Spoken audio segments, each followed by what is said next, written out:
우리는 지난 대림절 기간 동안에 예수께서 인간의 몸을 취한 사건, 성육신을 보았습니다. 오늘 본문은 갑자기 12년을 뛰어서 12년 뒤에 일어난 일인데 예수님이 시므온과 안나를 만난 이후부터 오늘 본문까지 12년간의 기록은 성경에 없어요. 그래서 어떤 유아 시절을 보내는지 우리가 알 수 없습니다. 그리고 마찬가지로 오늘 본문 이후, 즉 12살부터 또 30살까지의 기록도 없어요. 그래서 예수님이 어떤 청소기, 어떤 청년기를 보냈는지도 몰라요. 오늘 본문만이 유일한 예수님의 어린 시절의 이야기예요. 그래서 예수님이 어떤 배경에서 어떤 환경에서 컸는지 알 수는 없지만 복음서 전체를 보면 예수님이 어떤 그 환경에서 어떤 가정에서 자랐는지 알 수 있는 본문은 있습니다. 그 대표적인 게 마가복음 6장 3절인데 자막을 통해 한번 마가복음 6장 3절 한번 읽어봅시다. 시작. 마리아의 아들 목수가 아니냐?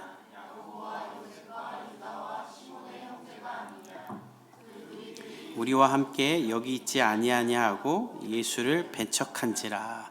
이 본문을 보고 계시면 두 가지 사실을 알 수 있어요. 하나는 예수님이 목수의 아들이었다. 두 번째는 예수님에게 동생들이 있었다. 요셉과 유다와 시몬과 또 우리가 잘 아는 야고보서를 기록한 야고보, 그리고 누이들도 있었다라는 것을 알 수 있죠. 이 말씀은 언제 누가 한 거냐면 예수님이 여러 고을에서 복음을 전하고 이적을 행하다가 이제 자기가 자랐던 고향 나사렛으로 딱 와요. 그래서 나사렛에 있는 회당에 들어가서 예수님이 설교를 하니까 사람들이 그 지혜와 손으로 하는 권능을 보고 놀라면서 이 말을 하는 건데, 우리 자막을 한 번만 다시 한번 띄워봐 주겠어요? 다른 점이 있다면 다른 모든 고을의 사람들은 예수님이 행하는 기적과 말씀을 듣고 야, 저 사람은 진짜 하나님 아들이다 이렇게 믿는데, 이 갈릴리 사람들은 예수님을 보고 믿는 게 아니라 놀라면서 야, 저거 마리아 아들 걔 아니야? 예수 아니야? 그 목수 아들이잖아. 아니 쟤가 어떻게 저런 일을 하지? 제 동생이 야고보와 요셉과 유다와 시몬 맞지? 그러니까 옆에 사람이 맞아 아까 너희들도 여기 왔다 갔다 했었어. 그러니까 이 뉘앙스가 뭐냐면요, 예수님을 믿는 게 아니라 오히려 약간 조롱하는 뉘앙스예요. 우리도 이런 사람들 가끔 만나죠. 여기까지만 보면 됩니다. 긴 시간이 흘러서 오랜만에 만났는데 내가 어떻게 살았고 그동안 어떤 시간을 보내는지는 전혀 생각도 안 하고 염두도 안 하고 그냥 과거에 알았던 그때의 나로 생각하면서 나를 그냥 약간 무시하는 사람들, 그런 사람들이 있잖아요. 그러니까 젊은 사람들이 고향을 떠나는 이유가 그냥 계속 옛날에 어렸을 때 나로 생각하니까. 저도 이제 40대 중반인데 저희 아버지 친구들 막 몇십 년 만에 만나면 제 3살 때 얘기를 저한테 하면 뭐 40년 전 이야기를 나한테 왜 하는 건지 모르겠는 거예요. 그러니까 예수님도 이래버리니까 뭐라고 하셨냐면, 우리가 정말 잘 알죠. 선지자가 고향과 친척과 자기 집에서는 존경을 받을 수 없다고 떠나버리는 거예요. 저도 여기서나 이렇게 목사 대접 받죠. 저희 아버지 형제들 모이는 데 가서 제가 예배인도 하잖아요. 그럼 큰어머니 기도 한번 하시죠. 네가 해라. 그럼 네 하고 제가 기도하고, 큰아버지 대표기도 한번 하시죠.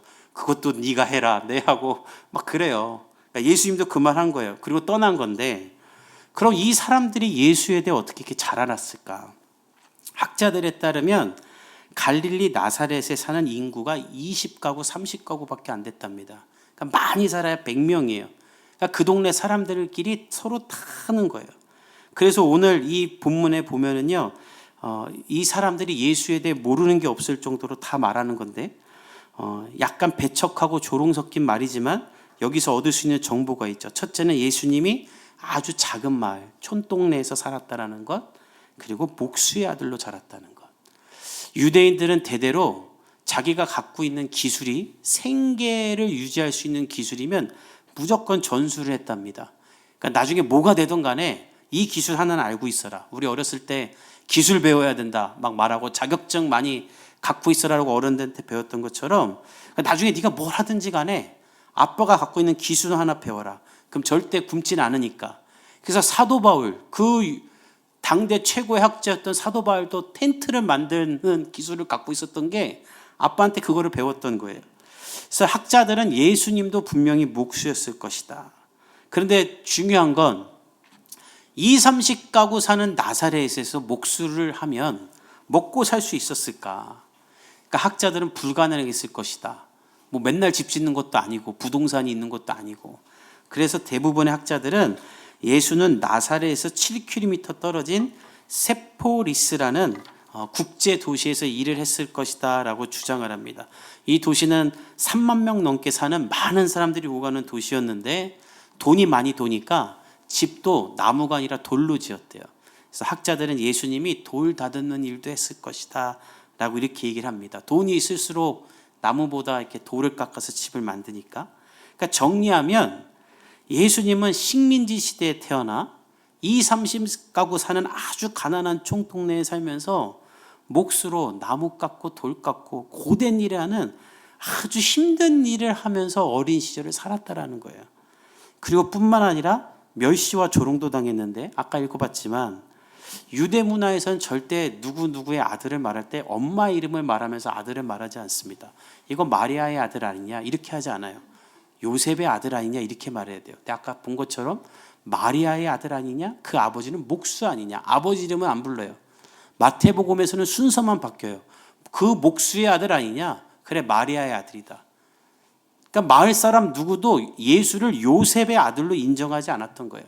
왜냐하면 다 아니까. 결혼하기 전에 약혼했을 때 마리아가 어디 가서 임신했던 거 다 알고, 둘이 저 베들레헴 가고 애 낳고 온 거 다 알고. 그러니까 그 다음에 태어난 애들만 요셉과 마리아의 아들이지 예수는 어디서 데려온 아이다 이렇게 추정한 거예요. 그러니까 결론을 말하면 예수님은 정말 어려운 환경 가운데서 어린 시절 살았던 거예요. 지금 하나님의 아들임을 드러내며 권능과 지혜를 나타내는데도 면전에 이렇게 말할 정도면 어렸을 때는 뒤에서 얼마나 수군거렸겠습니까? 근데 놀라운 건 무엇인가? 이런 환경 가운데 자랐음에도 예수님은 날마다 강하고 충만했다는 거예요. 그것이 오늘의 본문인데 우리 40절에서 52절을 자막을 통해 한번 읽어봅시다. 40절 맨 처음 구절하고 맨 마지막 구절 한번 읽어볼까요? 오늘 자막을 처음 하는 거예요. 그러니까 좀 응원해 주시고 잘하는 거예요. 이 정도면 아주. 우리 읽어봅시다. 시작. 아기가 자라며 강하여지고 예수는 지혜와 키가 자라남고 하나님과 사람에게 더욱 사랑스러워가니라. 아니 이런 환경 가운데 자랐는데도 예수님은 매년 자랄수록 그 몸과 마음이 강해졌고 지혜도 충만했고 사람들에게 사랑을 받으며 자랐다는 거예요. 몸이 강해지고 지혜가 충만했다는 것은 사람의 영혼, 육, 모든 정서와 성품과 인격이 다 온전하게 성장했다는 것이죠. 어떻게 이룰 수 있었는가? 모든 주변의 상황과 소리를 뛰어넘어 나를 온전케 하는 하나님의 은혜가 그의 위에 있었기 때문에. 여러분 40절 한번 보세요. 40절에 이렇게 나와요. 아이가 자라며 강하여지고 지혜가 충만하며 하나님의 은혜가 그의 위에 있더라. 하나님의 은혜가 그의 위에 있기 때문에 어떤 상황 가운데서도 이 아이는 강하고 지혜롭게 자랐다라는 거예요. 이 은혜가 원문을 보면 기쁨과 호의, 친절과 은총을 말하는데 내 주변이 아무리 엉망이고 우리 집안이 엉망이고 나를 좋게 보는 눈빛이 없을지라도 내 위에 하나님의 은혜, 나를 기뻐하며 나를 친절히 대하시며 나에게 은총을 베푸시는 하나님의 은혜가 있다면 오히려 이런 안 좋은 모든 환경과 배경은 나를 더 강하게 하고 나를 더 지혜롭게 하는 어떤 근거가 된다라는 거예요. 우리가 잘 아는 대로 요셉과 다니엘과 야곱과 바울과 다윗 모두 다 그런 사람이지 않습니까? 그래서 우리가 하나님을 더욱더 철저히 붙잡아야 되는 거예요. 하나님이 내 위에, 하나님의 은혜가 내 위에 있으면 오히려 열악한 상황 가운데서 우리는 더 강해지고 지혜로워지기 때문에 부족한 상황에서 기뻐하는 법을 배우고 불만족스러운 상황에서 감사와 자유를 누리고 오히려 그렇게 없는 상황에서 가진 자를 부끄러워하며 복음의 능력을 펼치게 되죠. 왜냐하면 하나님의 은혜가 내 위에 있기 때문에. 그러나 하나님의 은혜가 없으면 주변의 상황과 환경에 다 무너지는 거예요. 사실 예수를 믿든지 안 믿든지 간에 고난은 다 옵니다. 그리고 다 지나가요. 여러분 세상에서 성공한 사람들 TV에 나와서 강연하는 거 보세요. 뭐 예수를 믿어서 그런 말 하는지는 모르겠지만 전부 다 그렇게 말합니다. 여러분 힘든 거 지나갑니다. 버티세요. 다 그런 말 하잖아요. 그러니까 뭐 예수를 믿건 안 믿던 힘든 건 다 지나가요. 시간이 지나가니까. 근데 중요한 건 차이가 있어요. 그 고난의 시간을 하나님과 함께 극복한 사람들은 고난 가운데 내 삶에 임했던 하나님의 은혜와 기쁨과 호의와 친절이 있기 때문에 내 안에 사랑이 남아요. 고난은 지나갔지만 고난 뒤에 남은 사랑이 있고 고난을 통해 이룬 성숙이 있어요. 야, 내가 그렇게 힘들었지만 하나님이 나와 함께 하셔서 나를 도와주셨어. 또 나에게 보내주셨던 사람에 대한 감사가 있어요. 그래서 나와 같은 어려움을 겪는 사람을 만나면 그 사람을 도와주게 돼요.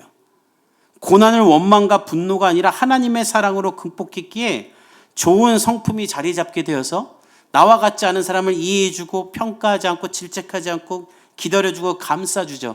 들어온 인풋이 아웃풋되어 나가는 거예요. 근데 여러분, 똑같은 고난을 겪는데 하나님의 은혜 없이 사랑받지 못한 채 고난을 지나간 사람들 보십시오. 얼마나 지독하고 인색하고 냉정한지 아십니까? 자기도 그렇게 어려운 시간을 보내고 그걸 극복했으면 누가 그런 시간을 보내고 있으면 도와줘야 되는데 전혀 안 도와줘요. 왜냐하면 돕기만 남은 거야. 나는 아무도 안 도와줬는데 나는 왜 도와줘야 돼요? 나는 그렇게 외롭고 고독할 때 거짓말 받았는데 나는 왜 남을 도와줘야 되냐고. 그래갖고 지독하게 돈 번 사람들 보면 돈을 못 써요. 저도 아는 분 그 신방 갔다 만났는데 아내분이 그러시는 거예요. 땅이 몇 개 있는데 그거 빨리 다 팔아갖고 우리 좋은 일 쓰고 우리 어디다 하자고. 그랬더니 이 남자분이 딱 첫 마디 이렇게 했어요. 내가 그걸 얼마나 힘들게 번 건데 그걸 파냐고. 안 된다고. 그러니까 웃으면서 애교가 많은 아내분이셨어요. 그래, 갖고 있어라. 며느리들이 아버님 갖고 계세요. 나중에 내가 가져야지 하고 속으로 웃고 있다 말하면서 약 올리시는 거예요. 근데 이분은 무슨 말 하냐면 내가 이걸 얼마나 힘들게 벌었는데 이걸 남을 주고 내가 이거를 쓰냐. 나는 갖고 있겠다. 죽을 때까지 갖고 있겠다는 거예요. 이런 사람들은 교만해지고요. 다른 사람 평가하기 급급하고 힘든 사람이 있으면 그거 갖고 뭐가 힘드냐 그러고 여기서 더 나가면 흉악범들, 범죄자들이 다 여기서 나오는 겁니다. 힘들 때 나 돌봐준 사람 하나도 없는 사람들. 나는 세상이 버렸구나. 저는 여러분들 중에 우리 성도들 중에 후자가 한 명도 없기를 예수님의 이름으로 축복합니다. 지나간 세월 가운데 고통스러운 환경이나 상처가 없는 사람 없을 거예요. 그런 사람들이 있었다면 오늘 하나님의 은혜가 내 위에 있기를 기도하십시오. 그래서 내 안에 받았던 모든 상처로 말미암아 생경된 왜곡과 편협된 생각이 벗어지고 오히려 그것들을 통해서 심령이 강하여지고 지혜가 충만해지며 하나님과 사랑에게 사랑받는 사람들로 변하기를 예수님의 이름으로 축복합니다. 이것이 복음의 능력이에요. 2025년이 우리 모두 이런 사람들이 됐으면 좋겠어요. 내 안에 사랑이 흘러가는 사람. 지독한 사람이 아니라 내 안에 하나님의 은혜가 있어서 누군가를 섬겨주고 높여주고 내가 사랑받음을 흘려보내는 것. 여러분, 아이 키우는 부모들 중에 막 아이한테 신경질 내고 화내는 부모들 TV 많이 나오죠. 그럼 그 상담가들이 하는 첫 번째가 뭐예요? 당신 아빠는 어땠습니까? 그러니까 그런 상처를 받은 걸 자식한테 흘려보내죠. 근데 반대로 하나님의 사랑이 내 안에 가득 들어와 있는 사람들은 그 왜곡된 그 상처와 기억을 하나님의 사랑이 몰아내고 내 안에 있는 사랑이 흘러가게 되는 거예요. 전 여러분 안에 하나님의 사랑이 들어가서 사랑을 흘려보내는 사람 되기를 예수님의 이름으로 축복합니다. 예수님도 정말 별 볼 일 없는 배경에서 잘했어요. 일평생 가난했고 조롱당했고 기적과 이사를 행하면서도 무시당했어요. 아니, 능력이 없어서 무시당하면 그럴 만하지. 능력이 있는데도 무시를 당해요. 그런데도 예수님은 강하여지고 지혜가 충만했다. 그렇게 자라던 12살에 오늘의 이야기가 일어나는데 우리 41절과 42절을 읽어봅시다. 시작. 그의 부모가 해마다 6월절이 되면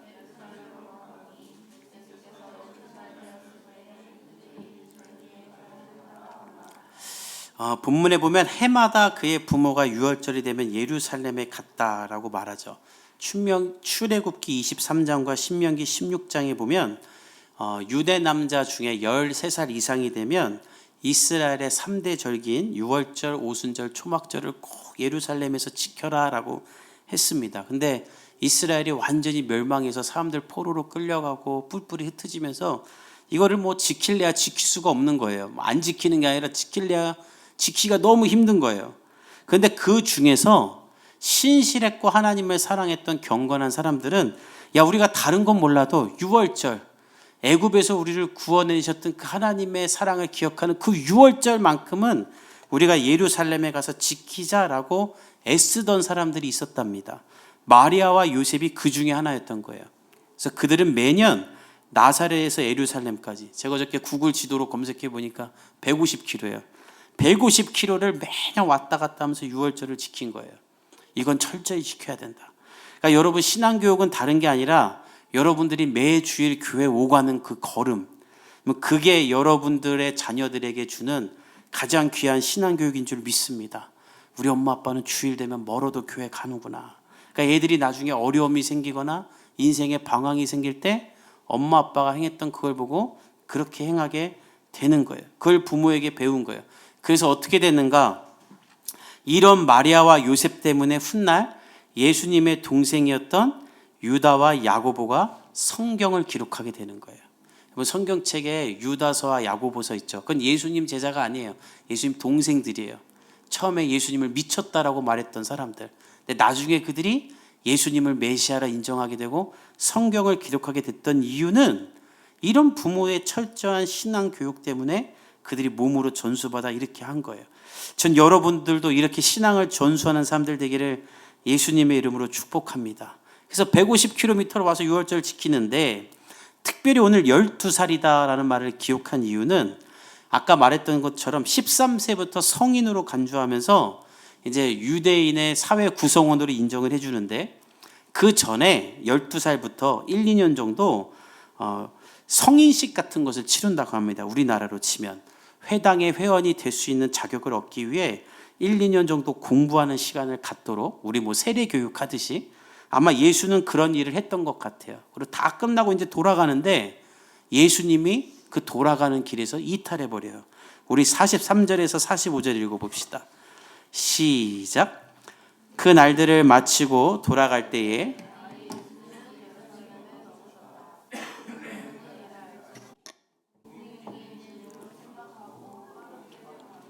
친족과 아는 자 중에서 찾되 만나지 못함에 찾으면서 예루살렘에 돌아갔더니, 모든 일정을 마치고 이제 나사렛으로 돌아가는데 예수님은 예루살렘에 남은 거예요. 근데 본문에 보면 일부러 남았다라는 뜻이에요. 이게 원문을 보면. 근데 마리아와 요셉은 이걸 몰랐던 거예요. 그래서 그냥 돌아가는데, 왜 몰랐냐면 먼 거리니까 동네 사람들 중에 같이 갈 사람 모아서 같이 가잖아요. 근데 남자 따로 여자 따로 보통 따로 갔답니다. 근데 어린아이들은 막 왔다 갔다 하는 거예요. 그래서 요셉은 마리아랑 오고 있겠지 생각하고, 마리아는 아빠랑 가고 있겠지 생각하고 하루를 가서 뭐 잘 땐지 저녁 먹을 땐지 모였는데 예수가 없는 거예요. 저 깜짝 놀라갖고 찾으러 다니는 거예요. 뭐 오늘 보면 친족들 찾았다는데 계속 찾다라는 거예요. 예수 여기 있냐고, 저기 있냐고, 저기 있냐고. 없다고. 애가 어디 간 거냐고. 그래서 깜짝 놀라서 어쩔 수 없이 우리 애들 다 데리고 가달라고 하고 마리아와 요셉은 예루살렘으로 돌아가는 거예요. 그러니까 이미 하루가 왔어요. 그럼 다시 하루로 가야 되잖아요. 그러니까 3일 만에 예루살렘에 도착했는데 예수님은 너무 편안하게 성전에서 거기 있는 선생들, 랍비들하고 토론을 하고 있는 거예요.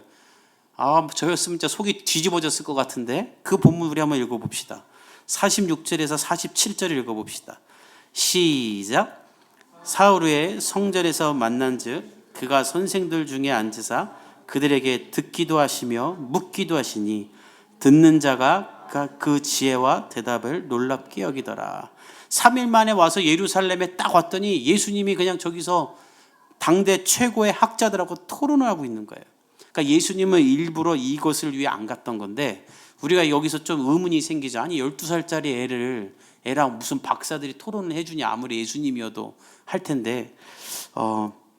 저도 이것에 대한 의구심이 있었는데 수년 전에 KBS에서 공부하는 인간이라는 다큐를 반영한 적이 있습니다. 근데 거기서 유대인 마을에 있는 도서관이 나와요. 저는 살다 그런 도서관 처음 봤는데, 저는 해외 여행을 가면 꼭 도서관을 가거든요. 왜냐하면 도서관은 대부분 다 공짜예요. 그리고 좋은 나라일수록 도서관을 엄청 잘 지어놓고 공짜로 해놓기 때문에 여러분 뭐 유럽이나 이런 데 여행 가다 힘들면 거기 화장실도 돈 내야 돼요. 유럽은 커피숍 가면. 근데 도서관 가면 다 공짜라 여행 가다 힘들면 도서관을 들어가세요. 그러면 선진국일수록 너무 잘 지어놔서 들어가는데, 저는 이런 도서관은 처음 봤어요. 가득 차 있어요, 애들이 정말. 근데 돗대기 시장보다 더 시끄러워요. 계속 떠들어요, 애들이 막. 여기서 한 명은 중얼중얼 가면서 혼자 책 보고 있고 막 떠들어요. 그래서 이게 무슨 도서관이냐고 봤더니 이 사람들은 도서관에서 하는 일이 토론이랍니다. 아주 박 터지게 토론한대요. 책 읽고 뭐 하나 깨달은 게 있으면 난생 처음 보는 애한테 너 이 책 읽어봤어? 그럼 너 나랑 토론하자 하고 거기서 서서 몇 시간 동안 토론한대요. 막 토론한대요. 오늘 처음 봤는데. 그리고 답이, 그래서 유대인들은 3명이 모이면 결과가 4개가 나온다는 말이 있다고 할 정도로. 근데 이런 도서관이 유대인 마을마다 다 있다고 합니다. 한번 유튜브 검색해 보세요. 그래서 막 취재도 하는데 한 젊은 아이가 그런 말해요. 책을 읽으면 지식으로만 남지만 그 지식을 가지고 토론을 하기 시작하면 지혜가 된다라는 말을 어린아이가 하더라고요. 그래서 유대인들이 대단한 이유가 여기 있구나라고 생각했는데 아마 예수님도 그랬던 것 같아요. 교육을 받고 나서 막 질문을 던졌겠죠. 그런데 당대 최고의 박사들이 보기에 이 질문이 보통이 아닌 거예요. 46절에 보면 예수님이 그들에게 듣기도 하시고 묻기도 하셨다. 예수님의 이 질문에, 이 말에 학자들이 놀란 거예요. 그래서 3일 동안 그 시간을 보냈고 유대인들도 이런 예수를 놓치지 않고 야, 우리 동네 천재가 태어났구나 하고 붙잡고 놀랍게 여기며 계속 이야기를 한 거예요. 특별히 오늘 본문에 보면 듣는 자가 다 그 지혜와 대답을 놀랍게 여겼다고 하는데 이 지혜라는 단어가 공부에서 얻은 지혜, 삶의 경륜이나 경험에서 얻은 게 아니라 하나님이 주신 내적 통찰력을 말하는 겁니다. 그러나 부모는 어땠을까요? 환장하는 거죠. 이게 지금 우리가 자기 잃어버린지도 모르고 3일을 왔다 갔다 하고 있는데 여기서 신나고 토론하고 있어요. 그래서 마리아가 말합니다. 우리 48절에서 50절 읽어봅시다. 시작.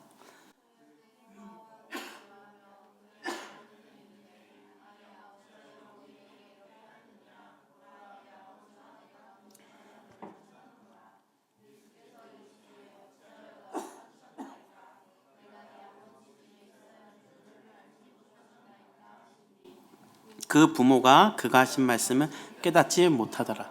예수께서 하늘의 지혜와 권능으로 율법학자들을 깨닫고 있을 때 마리아가 하는 말은 뭔가? 아이야예요. 아이야. 그러니까 이건 뭘 말하냐면 마리아는 지금 예수님을 아이로 생각했다라는 거예요. 너 왜 부모를 안 따라오고 너 지금 뭐 하는 거냐? 왜 너의 부모를 근심하게 만드냐? 예수님을 다른 12살짜리 아이들처럼 부모 걱정시키는 장난꾸러기. 옛날에 우리 김구경이가 3살 때 집 나간 것처럼 집 나간 그런 일반적인 아이. 저는 어렸을 때 저희 어머니인가 그랬나 아버지가 말 안 들어서 나가라고 진짜 나간 적이 있어요.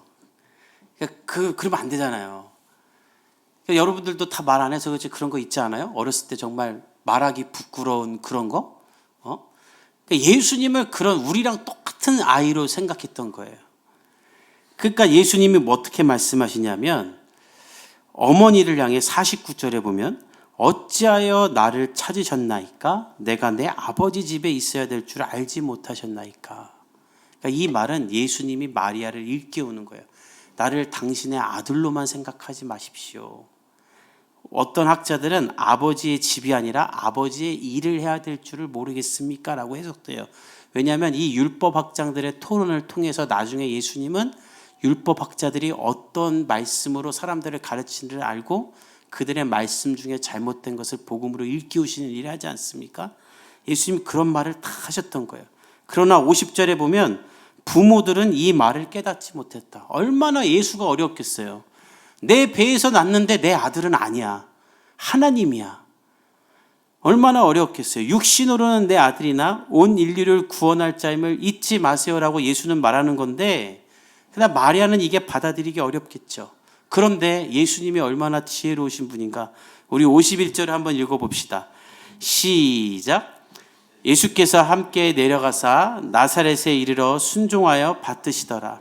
그 어머니는 이 모든 말을 마음에 두르라. 근데 이렇게 말하고 나서 예수님이 얼마나 또 훌륭한 분인지 그러고 나서 바로 또 예수님은 엄마의 말에 순종하여 나사렛으로 따라갑니다. 그러니까 이건 뭘 말하냐면 육신으로는 마리아를 엄마로 섬기며 철저히 순종하되 마리아에게 나는 당신의 아들이나 하나님의 아들로서 이 땅에 온 메시아임을 잊지 않게 하기 위한 일을 했던 것뿐이라는 거예요.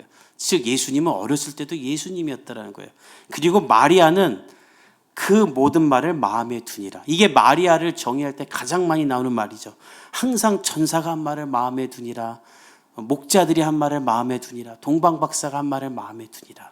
마리아는 이것을 또 마음에 두면서 아 그래 내 아들이지만 온 인류를 구원하기 위해 이 땅에 온 메시아구나라고 또 생각하게 되는 거예요.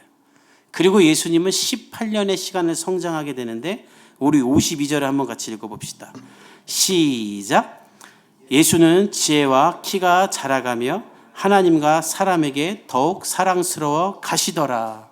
그리고 나서 예수님은 지혜와 키가 자라며 하나님과 사람에게 더욱 사랑스러워. 이건 무슨 말이냐면 예수님이 절대 야 나 예수야. 나 12살이어도 12살이어도 예수야. 너희들 까불지 마. 확 이런 분 아니었다라는 거예요. 철저한 하나님이 주권 아래 부모 아래 순종하며 부모 밑에서 자랐고 그러나 또 하나님의 사람으로서 하나님의 아들로서 온 인류를 구원할 사람으로서 그 삶을 충실하게 살았다는 것이죠. 그것이 지혜와 키가 자라며 하나님과 사람에게 더욱 사랑스러워진 것이다 라는 거예요. 오늘 이 본문을 통해 우리가 무엇을 배워야 되는가? 저와 여러분도 예수님을 본받아 2025년에 우리의 몸과 마음이 더 강해지고 지혜로워지고 하나님과 사람에게 사랑받는 사람들이 되기를 예수님의 이름으로 축복합니다. 그러기 위해서 말씀에 있는 대로 우리 합시다. 첫째, 우리 건강을 지킵시다. 저도 요즘에 좀 아파갖고 내년에 나 운동을 더 열심히 하겠다 생각했는데 여러분 몸이 아프면 마음도 약해지고 영혼도 약해질 수밖에 없어요. 여러분 몸을 2025년에 더 건강하게 하는 복음의 성도들 됩시다. 우리 자매들 다 탁구 치고 가서 예배 끝나고 구경이 현모 성산이 다 여러분 봐줄 거예요. 다 얼마나 잘 해주는데 몸 건강히 하고 좋은 것 먹고 그리고 두 번째 지혜가 충만했다. 여러분 사람들이요 30살 넘으면 공부를 안 한대요. 그러니까 우리도 대부분 그런 거예요. 30살 때까지 열심히 공부하고 30살 때까지 가진 지식으로 나머지 30년을 산대요. 근데 그게 꼰대가 되는 지름길이라는 거예요. 내가 아는 것으로만 사는 거야. 내가 공부한 것으로만. 그래서 2025년에는 저도 결단했고 여러분도 우리 책도 좀 더 보고 올해도 받겠지만 또 볼 시간이 없죠. 사실 회사 다니고 또 아이 키우고 일하고 공부하느라. 그러나 겸손하게 예수님처럼 나는 더 배워야 된다라고 생각하면서 했으면 좋겠고 마지막으로 가장 중요한 거 하나님과 사람에게 더욱 사랑스러워 가니라. 저와 여러분이 하나님에게도 사랑 많이 받고 사람에게도 사랑 많이 받는 사람들을 축복합니다. 교회도요 하나님에겐 사랑받는데 사람들이 싫어하는 사람들이 있어요. 기도 막 해. 기도 엄청 열심히 해. 찬양인도 잘해. 근데 그 사람한테 다 상처받아. 또 반대로 사람들한테 인기는 너무 많아. 근데 예배는 안 드려. 다 잘못된 거예요. 예수님처럼 하나님에게도 사랑받고 사람에게도 사랑받는 사람들, 또 우리의 자녀들도 그런 존재들, 우리가 그런 사람들 되기를 예수님의 이름으로 축복합니다. 특별히 그렇게 됐을 때 우리를 통해 예수님의 사랑이 흘러가서 이 세상에서 사랑이 없어서 고난 중에 더 독해지고 더 외롭고 더 궁핍 가운데 있는 자들이 우리를 통해 사랑을 경험하고 회복될 수 있는 그런 일이 되기를 예수님의 이름으로 축복합니다.